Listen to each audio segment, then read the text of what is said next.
u kakvoj mafijaškoj državi društvu živimo, govorimo o ova dva dokumenta koja ću posebno uziliti. Prvo je naredba o obustavi istrage protiv Milorada Dodika, koji je rekao na skupštinske govornice da me treba uništiti, skloniti s ulice, da će me napasti i poziva narod da me napadne, i za lažno predstavljanje protiv Milorada Dodika, da se predstavlja ako predsjednik ako nije, a ovo je rješenje suda Bosne i Hercegovine, mafijaškog vrha mafijaškog pravosuđa Bosne i Hercegovine, u kome se odbija moja žalba i bez ikakvog osnova, bez jednog razloga se donosi odluka da se kazni sa 12.000 maraka i moja lista, zato što sam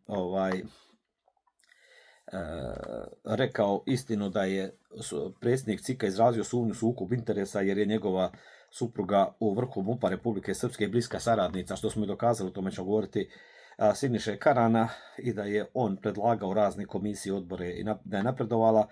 Te sve činjenice su ignorisali, kaznene bez 12.000, što vam je ekvivalenca jedno 4 mjeseca zatvora. A istina. Dakle, ovdje sam rekao, i to je vrlo zanimljivo, došlo kod tužioca Aleksandra Force, o kome ću govoriti malo kasnije. Sad, kaže se u naredbi o sprovođenju istrage, neće se sprovoditi istraga povodom prijave od 25.8.2025. godine koju je Nebojša Vukanović iz Trebnja podnio protiv Milorada Dodika zbog krivičnog djela ugrožavanje sigurnosti iz člana 150, te krivičnog djela lažnog predstavljanja iz člana 313, kao i krivičnog djela na izvršenje sudske odluke iz člana 341 Zakonika Republike Srpske, te protiv Gorana Suvare, njegovog pajtosa Dodikovog, zbog krivičnog djela lažno prijavljivanje krivičnog djela, jer se iz prijave prateći spisa očigledno da prijavljeno djelo nije krivično djelo. Sad stoji obrazloženje. Okružno javno tužilaštvo u Banja Luci zaprimilo je 28.8. podnesak od strane okružnog tužilaštva u Trebinju, a prilog koji se dostavlja za postupanje krivična prijava od 25.8.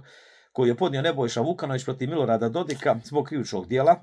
Podnosilac prijave navodi da je 22.8. oko 20 časova, dok je trajala sjednica Narodne skupštine, Milorad Dodik izjavio: ti si najveće zlo koje treba onemogućiti hoda ulicom, obraćajući se Nebojši Vukanoviću. Ti si, Vukanoviću, sluga muslimana i trebaju Srbi da te napadaju. Ja pozivam sve da te napadnu gdje god te vide i sretnu, a ja ću te napasti čim te negdje sretne na ulici. Tebe treba fizički ukloniti jer si zlo, izdajnik, neprijatelj Republike Srpske, sluga muslimana. A što podnosilac prijave smatra pozivom na njegovu likvidaciju, navodi se da se osjeća veoma ugroženo zbog svega što je izrečeno kao opšte atmosfere jezika mržnje, stalnih prijetnji i napada koje proživljava na ulici i koje prolaze nekažnjeno. Podnosilac prijave navodi da osjeća strah i za svoju porodicu. Nadalje, prijavljeni podnosi da je za lažno predstavljanje, jer se na konferenciji za novinare Palate Republike lažno predstavio kao predsjednik Republike Srpske, iako je u tom trenutku pravosnažno sud Bosne i Hercegovine presudio i oduzeo mu mandat, zbog čega je zbog krivičnog djela iz člana 313 izvršio krivično djelo na izvršenje sudske odluke i lažno predstavljanje. Sad u obrazloženju konačno podnosilac prijave prijavljuje Gorana Suvaru iz Banja Luke zbog krivičnog djela lažno prijavljivanje, jer je na portalu Autentično objavio tekst u kome tvrdi da je Nebojša Vukanović sam sebi zapalio automobil te da je scenirao napad na porodičnu kuću. To je se mislio na prvi koji se dogodio, kad mi je majka stradala, kad sam ja bio sam sebi zapalio auto, ja sam bio tada u Banja Luci, uveče je završena skupština. Analizom navoda krivične prijave tužilaštvo smatra da u konkretnom slučaju iz prijave očigledno prijava nisu krivična djela, a te slijedi. Sad slušajte. Ugrožavanje bezbjednosti.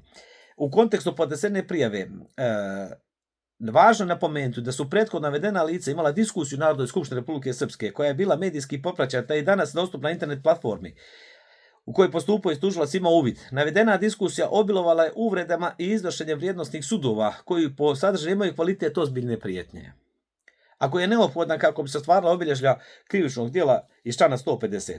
Navodi podnositelj se osjetio strah život i život svoje porodice zbog riječi kojim uputio prijavljeni, ako je podnositelj prijavio, citirao prijavi, nisu u saglasnosti sa cjelokupnim verbalnim sukobom i kontekstom koji se dogodio. Naime, u rečenicama podnositelja se krivične prijave izostavljeni su dijelovi u kome se kaže da je mislio, u kome se ističe prijavljen. Tu je prije svega mislimo na podnošenje prijave, podnositelj se precizira da pod prijavom pod napad na podnositelja se prijave izrazio realnu uvredu koja se odnosi na sasipanje jogurta u lice.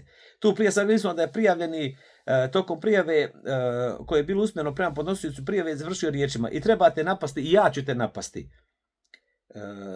ti ništa drugo ne zaslužuješ nego da te, gdje god sretne da te napadnu ljudi i da ti saspem jogurt u lice. Takva vrsta ataka ne može se smatrati ozbiljnom prijetnjom jer ne može dovesti do lišenja života i ne predstavlja opšte opasne radnje ili sredstva propisana po predmetnom inkriminacijom. Dakle, kao što je prethodno navedeno, tačno su izrečene određene vrijednosni sudovi, to jest kvalifikacije koje nisu prihvatljive za medijski javni prostor, ali to vrijednosni sudovi mogu najviše dostići jeste nivo realne uvrede, što nije dovoljan kvantum da se smatra ozbiljnom prijetnjom i nisu ostvarna bitna obilježja krivičnog djela ugrožavanja sigurnosti člana 150.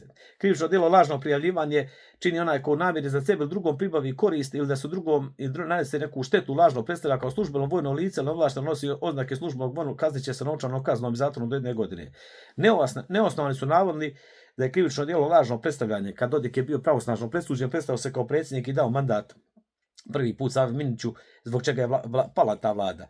U konkretnoj prijavi ne postoji namjera prijavljati sebi ili drugom pribavi imovinsku korist. A da je da čovjeku da na taj način raspolaže milijardama u budžetu potpuno zakonito. Evidentno je da je na osnovu pravnih posljedica koja je proizvela pravosnažna presuda protiv predsjednika Republike velikim sve slojima Milorada Dodika, da mu se dodvorio. Provedeni prijevremeni izbori za predsjednika, da je prethodna Narodna skupština imenovala vršioca dužnost predsjednika Republike. U tom smislu posljedice mjere pravosnažne presude koja je izrečena od strane suda BiH na osnovu kojih je nastala pravna praznina izvršne vlasti Republike Srpske otklonjena odlukama zakonodavne vlasti Republike kao odluka organa nadležnih za izbor predsjednika Republike. Zbog svega navedenog nije moguće zaključiti s ponašanjem prijavitelja stiču obilježja krivičnog djela. Dakle, Dodik se je lažno predstavljao kao predsjednik, svjestan da je osuđen, dao mandat svog kumu Karanu, napravio budžet gdje je i rebalans, gdje je trošio milijarde i kažu nema štetnih posljedica, a direktno njemu omogućuje trošenje 78 miliona. Krivično djelo lažno prijavljivanje čini se onaj ko prijavi neko lice da je učinilo krivično djelo za koje se goni po službenoj dužnosti, zna se da taj učinilac kaznit će se novčanom kaznom. Iz prethodno opisane inkriminacije proizlazi da je prijavljeni morao da zna da djelo zbog koga je podnio krivičnu prijavu nije izvršeno. U konkretnom slučaju također nisu ostvarna obilježja predmetnog krivičnog djela jer na strani prijavljenog postoji znanje o tome da podnosilac prijave nije izvršila krivičnog djela. U tom smislu činjenica prijavljivanja nekog krivičnog djela organima u cilju provedbe ne može predstavljati i radnju izvršenja krivičnog djela iz člana 334, već je to moguće tek ukoliko se podnošenje prijave može dovesti u vezu sa subjektom elementom koji podrazumijeva svijest, odnosno znanje o tome da prijavljeno lice nije izvršila krivičnog djela. Dakle, kad sumara kaže se ja sebi zapalio auto i kad je to jasno da ja to nisam mogao vratiti jer sam bio u Banja Luci i ne treba se tu objašnjavati, on nije počinio krivično djelo. Dakle, mafijaški tužilac Aleksandar Forca. Ko je ovaj Aleksandar Forca? Reću vam još jedno, kad sam prijavljivao Stevandića, gle čuda, bio sam kod njega i Dodika završi kod njega. On je sin sudije Force, koji je bio član VSTS-a kad se imenovao njegov sin. Doduše on formalno nije glasao tada, izuzeo se, ali izlobirao da mu sin sa čudnom diplomom i obrazovanjem, o kome ćemo te govoriti, postane tužilac. Njegova majka je glavna u službi za reviziju. Znači oni su vrhu sistema, a on tokom saslušanja za Stevandićem, ja govorim da je Stevandić vrlo opasan, on kaže, moj punac je, ovaj tužilac kaže, moj punac je Ljuba Nećim, koji se nalazi u bjekstvu u Banja Luci. E sad, taj čovjek koji je sluga Milorada Dodika i koji donosi ovakve presude, dakle, kaže, nije Dodik mislio mene da ugrozi. Dakle, 2 puta mi zapaljeno auto, napad sam na ulici više puta, dobila stalne prijave i prijetnje i poruke koje sam mnogo puta prijavio policiji koji su imali isti ovakav epilog i Dodik i njegov pajtos Suvara se oslobađaju prijava, iako je očigledno da su počinili krivično djelo.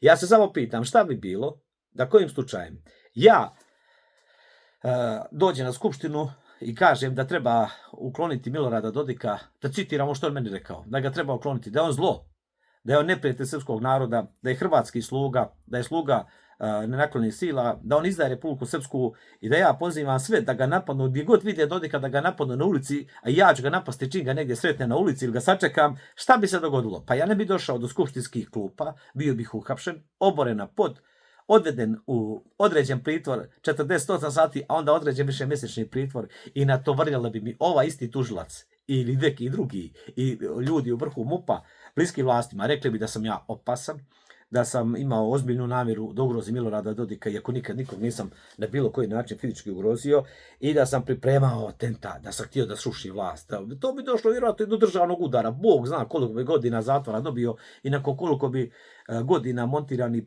procesa kako se vode u Crnoj Gori su onda obustavljeni protiv Kneževića i Mandića koje se štitio, ili sad vidimo ovo u Srbiji.